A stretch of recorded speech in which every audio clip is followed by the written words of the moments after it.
go back to constitutional law and common law away from maritime law. And all these laws that have been changed come under maritime law. And if you break down what constitutional and common law is that I don't hurt you, you don't hurt me. I don't steal from you, you don't steal from me. I don't kill you, you don't kill me. It's fairly simple. Whereas I've learned that the maritime law, what you just said is absolute right. Boris Johnson in England has created 3,000 new laws while he's been in power. And this is not right.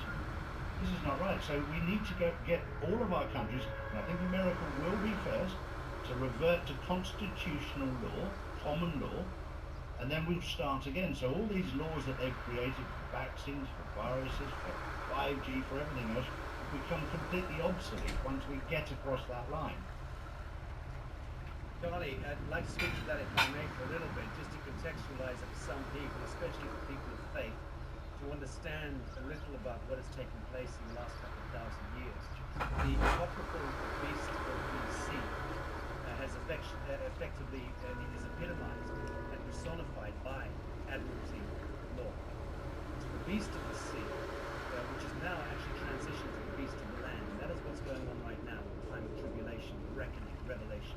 That the beast of the sea has arrived on dry shore, and that's why we need to be very, very attentive and very careful, very conscious, because we have to redeem ourselves from the hell that has been architected for us.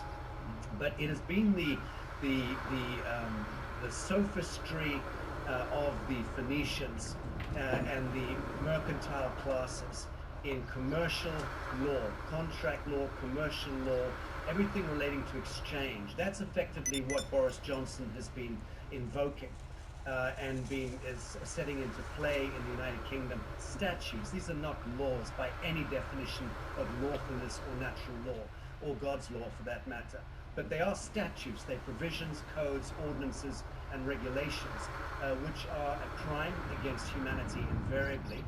They only serve the fiction, which is the corporation of government, and the institutions, and the profiteers and usurers. This is where we get back to the moneylenders of the old temple, 2,000 years ago. We're back at that same time. It's an echo chamber. We're reliving that. And that is why when someone like Donald Trump makes that statement about a return to constitutional law and to common law, it is epochal when you have that kind of talk, because every other politician in the last 500 years has essentially been, the inertia behind politics itself is usury, has always been. How to manipulate, coerce, and exploit the demographics to the best advantage of the priesthood, the crown, or the state, same thing. So now we're about to make a massive departure from that and return people to the soil and step away from the mercantile commercial law mongering, which is statutory law.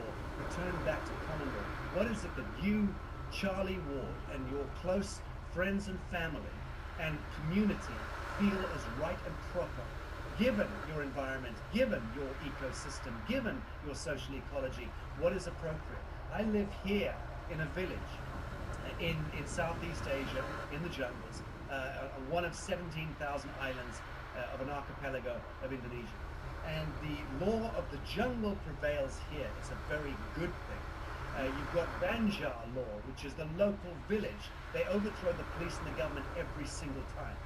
No police will dare to come in and affront these people, because the warrior class of the village have all the rights to establish what is lawful and what is prudent or not. And that is what works, which is why you've never seen a rape or a murder in history in this village, in history. But that's just an example of how we need to return back to this more egalitarian, community-driven morality, which is essentially what natural law or common law is. It's going to be different from one place to another, but it's always going to adhere to what you said, Charlie, which is that you can move, you should be able to move freely, unmolested upon the surface of the earth, provided you cause no harm, loss, or injury to another living soul. That's it.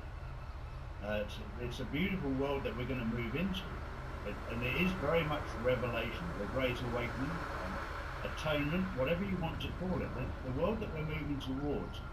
And I'm very clear in my own mind that Donald Trump is being used to do exactly this.